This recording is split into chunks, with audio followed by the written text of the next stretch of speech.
is Time for Creative Critters. I am Yolanda, and I am here at the Georgetown Public Library. And we are going to get started again today with our Tale of the Day.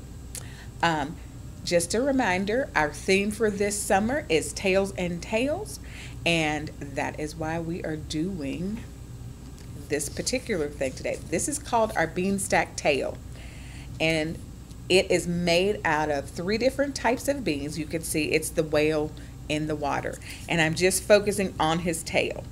So I'm going to show you how you can make your own kind of contour so you can fill it in with beans.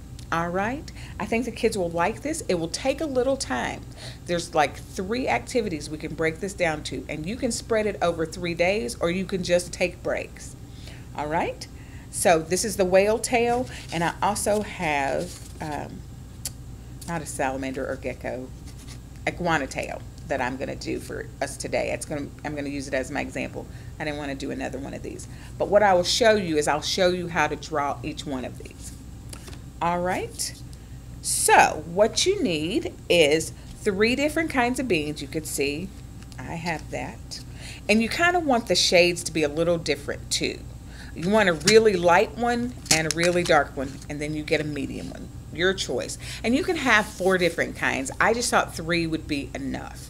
And you can go to like the discount store and get these bags of beans for probably less than $1, but maybe $1. So the other thing you need is a small square cardboard. So these boards come from, they're the lips on boxes, or the flaps of boxes, and I just cut them in half. And you want it to be smaller because this is going to take a little time. So trust me when I say, don't go big. So a small square, and you need some acrylic paints and a marker for the drawing. So basically what you're going to do is we're going to draw first, we're going to paint, and then we're going to separate with beans. And through this we're going to focus on contour and flow. All right, so first what I'm going to show you is how I did my whale tail. And I'll keep that. I don't know if you can keep it up here. Let's see. I don't want to knock anything over. Okay, well maybe I'll just sit it here like that. Okay, so the whale tail is this. I'm going to take my black marker, and I'm going to do the waves, or just a little bit of water first. Simple enough. All right, so then we're going to add on top of that some C curves, and they're not really C's. They're kind of they're upside down J's. So if you think about it that way.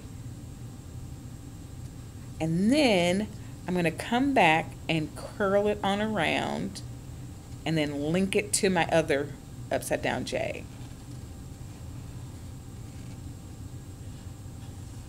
And then go out of the picture. And you can see my depth here is a little smaller because it's smaller than this particular board. You can make those as big or as small as you like. So that's our water. The next thing you're going to do is just draw an angle up and make it come together. Draw another one curving in toward the other line, and then draw a little bit out like that. And then we're going to flare the tail.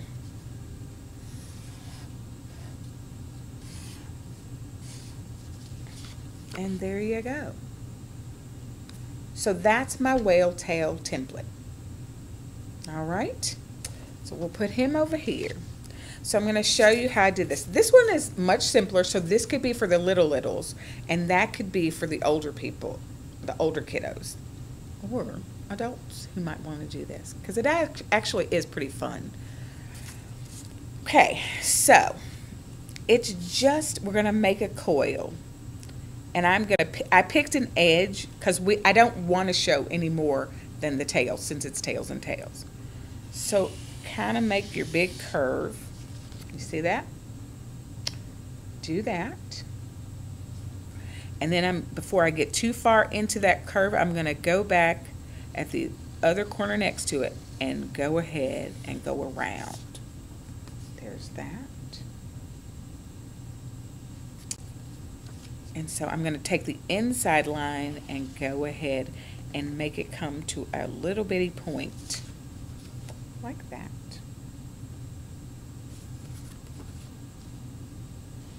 And then I'm going to connect it. And there you have your iguana tail. So this is where you could get jiggy with it. You can do any design on your iguana you want. If you look up iguanas, they can be striped, but they can be striped in different ways. So you make it the way you want. But what you do want to include is several different separations on his tail, delineated with some kind of line, some kind of way. So I'm just going to do this.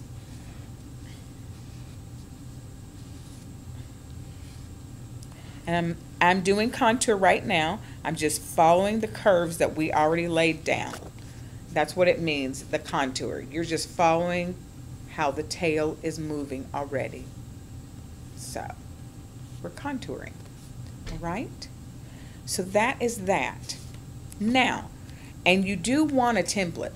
And the next thing you're going to want to do, and I didn't want to do this on camera. You don't want to see all this and then want to take up all our time with the painting. You want to go ahead and paint it. If you can see, the beans don't cover up everything. So color it or paint it with the colors that you're going to choose. I would say, again, keep the number of colors down as well. It just makes things smoother. So I stuck to what? I have 1, 2, 3, 4. 4 colors.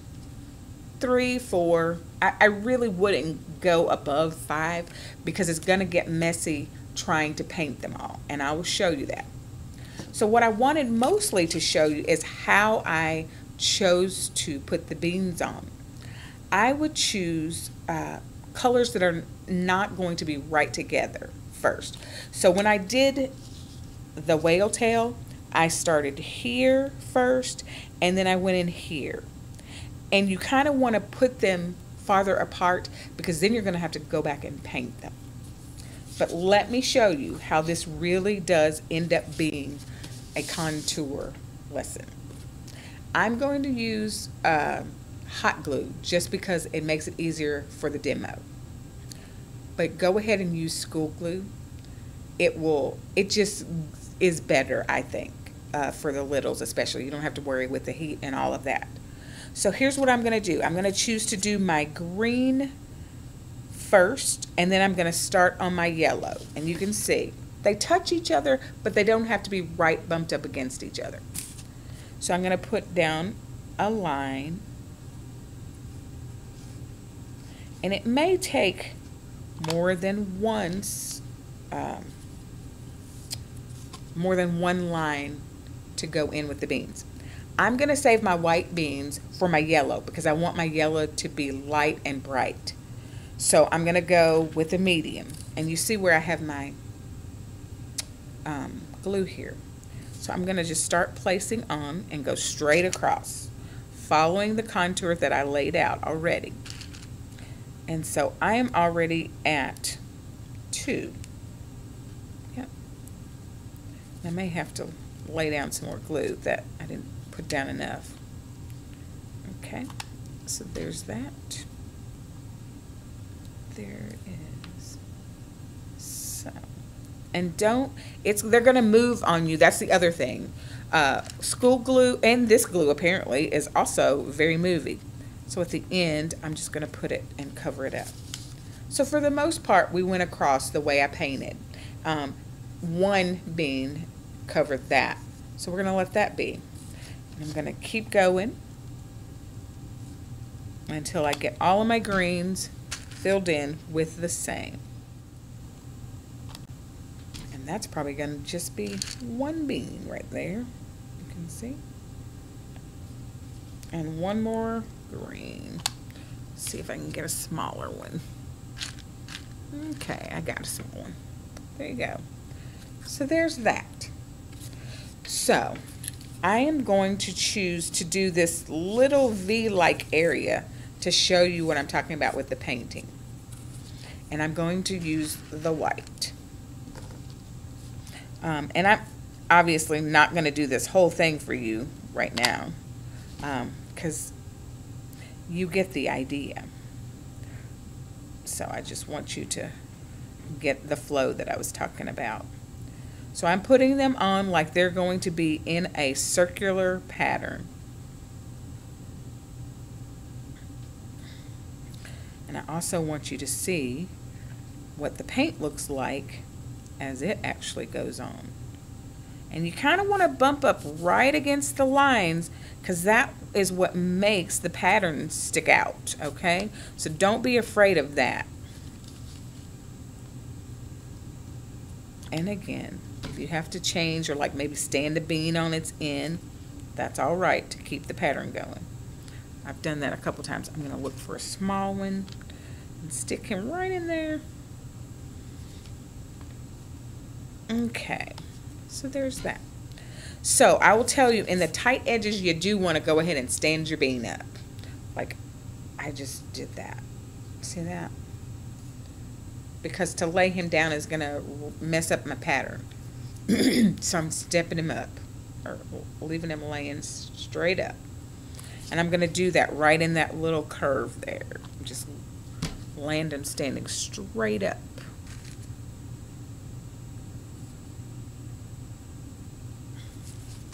All right, so that's about as much as I'm going to do right now.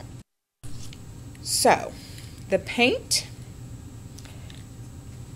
you can use this one when you're doing a big swath of color, and I'll show you what I mean.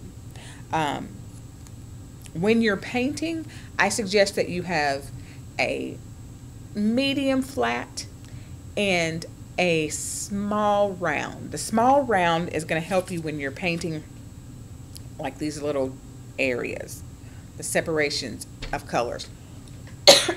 Excuse me. This one is going to let you put on a lot of paint fast, and that's what we want. So this is like your color code.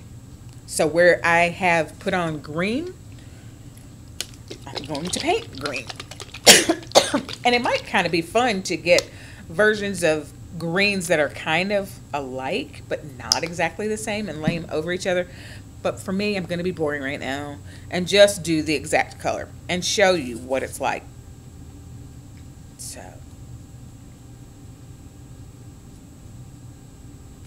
and literally you just paint it like it's one thing. And if you mess up and you get a little bit, don't worry, you're going to paint over that other side anyways. So, again, it doesn't have to be perfect. You're good. Don't worry about the perfection of it. It will come together nicely. So there you go. And you can see my pattern starting to emerge. Keep yourself a little water glass on hand because you don't want to muddy your colors. That's not going to be good. You want them to be bright and pop out. Okay? Okay, so I've cleaned my brush now. So now I'm going to go back and show you the yellow. I would say lighter colors, you may have to let them dry. I used white. Where I used white, I had to go over it a second time in order for it to pop out. So you just check your pattern and you check how your paint is coming out. And if it is not deep enough or more saturated, as saturated as you'd like, go over it again. All right? So I'm going to show you and see if my guess about, yeah, the yellow pops out on the white, and that's what I wanted. I wanted for it to not sink and recede into the paper. So there you go. So you can see how that's going to be really cool next to each other, all the colors. So that is how you're going to get yourself started. You are going to draw first. And if you can think of another tail and an easy, simple pattern, do that. You don't have to do what I did. These are just things, our suggestions for you. Littles, little simpler, and olders, this looks simple. It's a little more difficult to fill that all in with the beans. So you draw first, then you're going to paint it, and you do want to do that so you have a cohesive design. And then you are going to do your patterns of beans. Remember to follow the contour that you painted in. It will make it look nicer and your design pop out. So guys, have fun with this. And I hope you would send pictures to Yolanda at scottpublib.org. I understand if you don't. If you're coming in, bring it with you and let me see. All right, guys. I hope you're enjoying your summer reading. I hope you're remembering to log your minutes on Beanstack. And remember, that's the way you get registered for the raffle. All right, guys. Have a good one. We will see you next week.